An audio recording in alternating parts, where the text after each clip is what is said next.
அனைவருக்கும் மாலை வணக்கம். இந்த இனிய பொழுதில் வருகை புரிந்திருக்கும் அனைத்து நண்பர்கள் மற்றும் அனைத்து உள்ளங்களுக்கும் நான் நன்றி தெரிவித்துக் கொள்கின்றேன். இந்த அறிவியல் விழா நம்ம யோசிச்சு பார்க்கும் பொழுது நம்மளுக்கு ஒரு விஷயம் எல்லாருக்கும் புரிஞ்சுக்கணும். இது மாணவர்கள் சம்பந்தப்பட்ட ஒரு விழா. இன்று நம்ம எல்லாம் ஒன்று கூடியிருக்கோம்னா அது காரணம் மாணவர்கள் அறிவியல் பாடத்தில் மட்டும் இல்லாமல் அறிவியல் சிந்தனையை வளர்த்துக் கொள்ள ஒரு அடித்தளத்தை நாம் வைத்துக் கொடுத்திருக்கின்றோம், ஒரு பிளாட்ஃபார்ம். இந்த அடித்தளம் உண்மையிலேயே ஒரு சரியான அடித்தளம். ஆனால் இதை அடித்தளத்தை மேலும் வேறு ஒன்ற நாம் அனைவரும் கடுமையாக முயற்சி செய்ய வேண்டும். ஏனென்றால் இப்பொழுது நம்ம எத்தனையோ நிகழ்வுகள் சமுதாயத்தில் எத்தனை நிகழ்வுகள் எத்தனை நிகழ்ச்சி நடந்து கொண்டிருக்கின்றன. இருந்தாலும் அறிவியலுக்கு என்று ஒரு அமைப்பு, மிக்சி என்ற அமைப்பு, அது மட்டும் இல்லாமல் இந்த அறிவியலை மென்மேலும் வளர்ச்சி பெற செய்ய எத்தனை இயக்கங்கள் ஒன்றிணைந்திருக்கின்றார்கள்.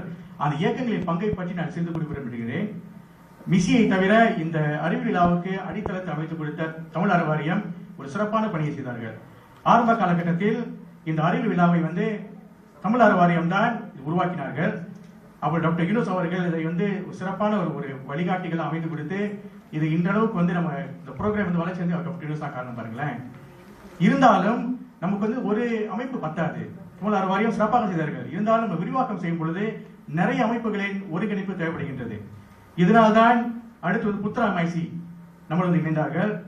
திரு கமல்நாதன் அவர்கள் ஆரம்ப காலத்தில் இந்த நிகழ்ச்சியில் பங்கெடுக்கும் பொழுது நம்ம எல்லாம் என்ன நினைச்சோம்னாக்கா புத்ரா மைசி என்ற ஒரு அரசியல் அமைப்பு சம்பந்தப்பட்ட இயக்கமோ என்று நம்ம எல்லாம் கொஞ்சம் யோசிக்க ஆரம்பிச்சோம். அது அப்படி இல்லை. இப்ப நம்ம என்ன நினைக்கிறோம்னாக்கா அரசியல் இல்லாத கட்சி என்று யோசிக்கவே தேவையில்லை. யாருக்கு உண்மையிலேயே யாருக்கு அறிவியலில் ஆர்வம் இருக்கிறதோ அது அமைப்பாக இருக்கலாம், தனிநபராக இருக்கலாம், யாராக இருந்தாலும் சரி தாராளமாக இதை பங்கு பெறலாம். இயக்கம் என்ற அடிப்படை தேவையில்லை. இயக்கம் என்பது எதற்காக தான் நம்ம ஒருங்கிணைந்து செயல்பட நம்மளுக்கு ஒரு கூட்டு முயற்சி தேவைப்படுகின்றது. அந்த கூட்டு முயற்சிக்காக தான் மிசி உருவாக்கப்பட்டது. மிசி என்ற அமைப்பு நிச்சயமாக தனித்து இயங்க முடியாது. அனைத்து இயக்கங்களும் ஒன்றிணைந்து செயல்பட்டால்தான் இந்த நிகழ்ச்சியை சிறப்பாக செய்ய முடியும். அந்த வகையில் புத்ரா மைசி தொடர்ந்து எத்தனை நல்லுள்ளங்கள், குறிப்பாக பார்க்க போனால் இந்த நிகழ்ச்சி சிறப்பாக நடைபெறுவதற்கு ஒவ்வொரு ஸ்டேட் லெவல், ஒவ்வொரு மாகாணங்களிலும் நமக்கு ஒருங்கிணைப்பாளர்கள், கோஆர்டினேட்டர்ஸ் என்று சொல்லுவாங்க பாருங்க, அவங்கள இன்னைக்கு வரல. ஆனா அவங்க இல்லைனாக்க இந்த ப்ரோக்ராமே செய்ய முடியாது. ஏன்னா அவங்க தான் அந்த அடிப்படை நிலையில அந்த அஸ்திவாரத்தை உருவாக்குனாங்க. இப்ப நீங்க பாத்தீங்கன்னாக்க இந்த அறிவு விழா இப்ப நம்ம இன்னைக்கு ஒரு தொடக்க விழா அப்படின்னு சொல்றோம். அந்த தொடக்கம் உண்மையிலே இங்க இல்ல. அந்த தொடக்கம் பள்ளிகளை தான் ஆரம்பிக்குது. பள்ளிகளை முதல்ல அவங்க என்ன செய்யறாங்கன்னாக்கா பள்ளி அளவில் அறிவு விழா செய்யறாங்க. School level science fair. இது ஜொஹூர் மாநிலத்தில் மிக சிறப்பாக ஜொஹூர் ஒருங்கிணைப்பாளர்கள் ரொம்ப சிறப்பா அங்குள்ள அத்தனை பள்ளிகளும் 70 பள்ளிகளும் செய்யப்படுறாங்க ஸ்கூல் லெவல் சயின்ஸ் ஃபேர். அதனை அடுத்த கட்ட நடவடிக்கை ஸ்டேட் லெவல் சயின்ஸ் ஃபேர். இந்த ஸ்டேட் லெவல் சயின்ஸ் ஃபேர் எத்தனை மாதங்கள் நடைபெறுதுனாக்கா ஒரு ஏறக்குறைய நம்ம மலேசியாவில் 14 மாநிலங்கள் இருக்கலாம். இருந்தாலும் நம்ம எல்லா மாநிலங்களும் செய்ய முடியல பாருங்களேன். நம்ம முடிந்த அளவுக்கு ஆரம்ப காலகட்டத்தில் ஒரு 6 ஜோன், ஒரு 6 பிரிவுகளாக நம்ம இது செஞ்சோம். இந்த வருடம் 9 பிரிவுகள். 9 பிரிவுகள் 9 மாநிலங்கள் இல்ல, சில மாநிலங்கள் ஒன்றிணைத்திருக்கின்றோம். இந்த 9 பிரிவுகளையும் 9 சயின்ஸ் ஃபேர் நடக்கப்படுது. அப்ப 9 சயின்ஸ் ஃபேர் மாணவர்கள் பங்கெடுக்கும் பொழுது அங்க உள்ள அந்த ஒருங்கிணைப்பாளர்களின் பங்கு ரொம்ப முக்கியம். அந்த ஒருங்கிணைப்பு முயற்சி தான் இன்னைக்கு சயின்ஸ் ஃபேருக்கு அடித்தளம்.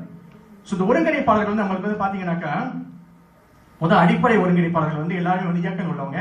ஒரு சிலர் தனி மனிதர்கள் இருக்காங்க. அந்த தனி மனிதர்களுக்கு ரொம்ப நிறைய தெரிஞ்சுக்கணும். அவங்க தனிப்பட்ட முறையில் முயற்சி பண்றாங்க. ஓகே, இப்போ நம்மளுக்கு பினாங், கெடா இந்த பாகங்கள்ல ஒருங்கிணைப்பாளர்கள் புதிய ஒருங்கிணைப்பாளர்கள் உருவாகி இருக்காங்க. பினாங்ல இந்த வருடம் அந்த மாதிரி செஞ்சிருக்கோம்னாக்கா பினாங்ல ஒருங்கிணைப்பாளர் ஒரு புதிய ஒருங்கிணைப்பாளர் அவங்க வந்திருக்காங்க. போன வருஷம் நான் என்ன செஞ்சோம்னா கெடா பினாங் ஒன்றிணைத்தோம். இப்போ 2ஆ பிரிச்சுட்டோம். ஏன்னா சிறப்பா செய்யறதுக்காக. பேரா பெரிய மாநிலம் பாருங்க. அதனால பேரா ஒரு 3 பாகமாக பிரித்து, அதாவது நார்தர்ன், சென்ட்ரல், சவுதர்ன் 3 பாகங்களை பிரித்து 3 பாகங்களையும் 3 ஒருங்கிணைப்பாளர்கள் ஒன்றா இணைந்து செய்ய முடியுமா அப்படி யோசிச்சுட்டு இருக்கோம். ஏன்னா பேரால நிறைய பள்ளிகள் இருக்காங்க. ஆனா அத்தனை பள்ளிகளை பங்கு பெற செய்யறதுக்கு ரொம்ப கடினமா இருக்கு. இந்த முயற்சி செய்யறதுக்கு ரொம்ப கடினம். நம்ம என்ன நினைக்கிறோம்னாக்கா அந்த ஒருங்கிணைப்பாளர்கள் இன்னும் கூட நம்ம மலைவீசி தேடிக்கிட்டு இருக்கோம். இது தமிழ் அற வாரியம் ரொம்ப உறுதுணையா இருக்காங்க. அங்க உள்ள அவங்க ஒருங்கிணைப்பாளர்களை ஒருங்கிணைத்து அவங்க செயல்பட போறாங்க. செயல்படும் போது நிச்சயம் நிறைய பள்ளிகள் பங்கு பெற வாய்ப்பு இருக்கு. விலாயா ஸ்லாங்கோர் நீங்க பாத்தீங்கன்னாக்கா விலாய புசுக்கு நிச்சயமா மாணவர்களுக்கு சயின்ஸ் எல்லாம் தெரியும். இங்க தான் ஆரம்பிச்சோம் பாருங்க. இங்க உள்ள செயல் திட்டங்கள் ரொம்ப சிறப்பாக நடக்கும், பிரச்சனை இல்லை. ஒரு சில மாநிலங்கள் தான் நம்ம வந்து நம்ம ஆழமா இறங்க வேண்டியது, பேரால் வந்து நம்ம ஆழமா இறங்கி ஆகணும். அடுத்து பாத்தீங்கன்னாக்கா மலாக்கா வந்து போன பங்கு பெறவே இல்லை சயின்ஸ் ஃபேர்ல, ஏன்னா ஒருங்கிணைப்பாளர் தான் அங்க இல்ல. இந்த வருஷம் ஒருங்கிணைப்பாளர் இருக்காங்க. சோ அங்கேயும் வந்து நிச்சயமா வந்து ஒரு புதிய ஒரு மாற்றம் உருவாகும். நெகிழ்ச்சினாலேயும் ஒரு 3 பள்ளிகள் தான் பங்கெடுத்தாங்க போன வருடம். ஏன்னா வந்து அங்கேயும் வந்து ஒருங்கிணைப்பாளர் வந்து இன்னொரு ஆழமா இறங்கணும். சோ இங்க வந்து பாத்தீங்கன்னா இந்த ஒருங்கிணைப்பாளர்களோட பங்கு வந்து ரொம்ப முக்கியம். சோ நம்ம என்ன எதிர்பார்க்கிறோம், இது முடிந்து ஒருவேளை யாராவது மாநிலங்கள்ல இருந்து ஒருங்கிணைப்பாளர் தொடர்பு கொண்டு செய்ய போறீங்கன்னாக்கா, இல்ல வேற மாநிலங்கள்ல வந்து பங்கு பெற போறீங்கன்னாக்கா தாராளமா நம்ம தொடர்பு பண்ணுங்க. நம்ம வந்து இந்த மாநில ஒருங்கிணைப்பாளர்கள் வந்து நிச்சயம் நிறைய உதவிக்கரம் தேவைப்படுது. அங்கதான் உண்மையிலேயே வந்து அந்த ஸ்டேட் லெவல் சயின்ஸ் ஃபேர் தான் மாணவர்கள் வந்து அந்த அவங்களோட ஃபண்டமெண்டல் பில்ட் பண்றாங்க. அங்க வந்து செய்யும் பொழுதுதான் மாணவர்கள் தேர்வு பண்றாங்க. அடுத்து இறுதியா வந்து நம்மளுக்கு நேஷனல் லெவல் சயின்ஸ் ஃபேர். இந்த நேஷனல் லெவல் சயின்ஸ் ஃபேர் பாத்தீங்கன்னாக்கா கடந்த சில வருடங்கள வந்து இந்த நேஷனல் சயின்ஸ் ஃபேர் கோலம்பூர் வட்டாரத்தை செஞ்சுக்கிட்டு இருந்தோம். இப்போ இந்த வருடம் வந்து புதிதா வந்து நம்ம வந்து சில திட்டங்கள்லாம் வகுத்து முடிந்த அளவுக்கு வந்து மற்ற மாகாணங்களையும் வந்து நேஷனல் சயின்ஸ் ஃபேர் செய்யலாமே அப்படின்னு வழிகாட்டிகள்லாம் நம்ம வந்து பிளான் பண்ணியிருக்கோம். குறிப்பா வந்து எய்ம்ஸ்ல வந்து நிறைய வசதிகள் இருக்கு. ஸோ அங்க கூட நேஷனல் சயின்ஸ் ஃபேர் செய்யலாம் அப்படின்னு திட்டங்கள்லாம் இருக்கு. ஸோ அப்படி செய்யும் பொழுது என்ன ஆகும்னாக்கா மற்ற மாநிலங்களோ மாணவர்களும் வந்து நேஷனல் சயின்ஸ்ல பங்கு பெற நிறைய வாய்ப்புகள் அமையுது. ஸோ இனி வருங்காலங்களில் வந்து ஒவ்வொரு மாநிலத்திலையும் நேஷனல் சயின்ஸ் ஃபேர் செய்யலாம்.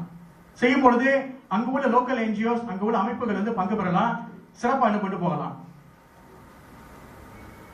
இந்த அறிவு விழா வந்து இப்ப இன்றைய சூழ்நிலை வந்து நம்மளுக்கு வந்து அமைச்சு, அதாவது நம்மளுடைய கல்வி அமைச்சில இருந்து நம்ம எந்த அளவுக்கு வந்து நம்ம ஒத்துழைப்பு கிடையாது பாத்தீங்கன்னாக்கா, நம்ம சென்ற வருடம் வந்து நம்மளுடைய சயின்ஸ் ஃபேர் ப்ரொபோசல் அதை அனுப்பும் பொழுது அவங்க என்ன சொன்னாங்கன்னாக்கா, இதர பள்ளி மாணவர்கள் மலாய் மாணவர்கள் எல்லாம் கலந்துக்கிட்டாங்கன்னாக்கா இந்த சயின்ஸ் ஃபேர் வந்து உண்மையிலேயே வந்து எல்லாரும் கலந்துக்கிற அளவுக்கு வந்து அப்ரூவல் கொடுக்க முடியும்னு சொன்னாங்க.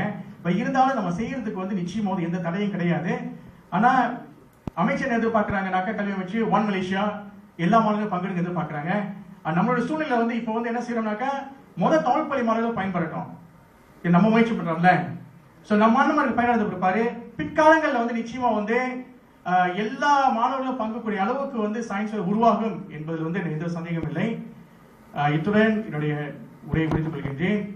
சோ அனைத்து உள்ளங்களுடைய ஒத்துழைப்பும் கிடைத்தால் நிச்சயமாக இந்த அறிவு விழா ஒரு சிறப்பான ஒரு விழாவாக மட்டும் இல்லாமல் நம்முடைய குடும்பங்கள் எல்லோரும் வந்து பேசக்கூடிய அளவுக்கு ஒரு சிறப்பான ஒரு நிகழ்ச்சியாக அமையும் என்பதில் எந்த சந்தேகம் இல்லை.